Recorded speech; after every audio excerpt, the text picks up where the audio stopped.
अर्जुनदादा भोयर यांच्या या कार्यालयामध्ये सालावादाप्रमाणे दरवर्षी या ठिकाणी संपन्न होतोय।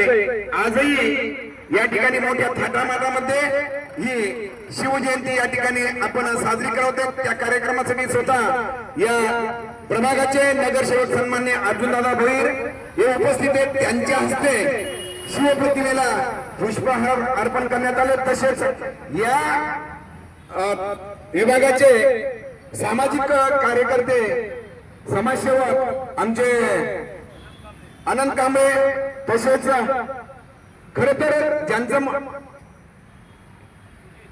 सुजित सिंग हे या ठिकाणी उपस्थित झाले। अनेक मान्यवर या ठिकाणी आहेत आणि खर तर या कार्यक्रम यशस्वी करण्यासाठी ज्यांचा मोठा सिंहाचा वाटा असतो असे स्वप्नील थोरात उर्फ बंटी की कुठलाही कार्यक्रम यशस्वी करायचं झालं तर बंटीचा मोठा या ठिकाणी सहभाग असतो। अनेक मान्यवर या ठिकाणी उपस्थित आहेत। तर प्रत्येक वेळेस आपल्याला या शिवजयंतीच्या आपल्याला शुभेच्छा देतो आणि पुढील मनोगत व्यक्त करण्यासाठी मी माईक श्रीयुत अनंत कांबळे देतो।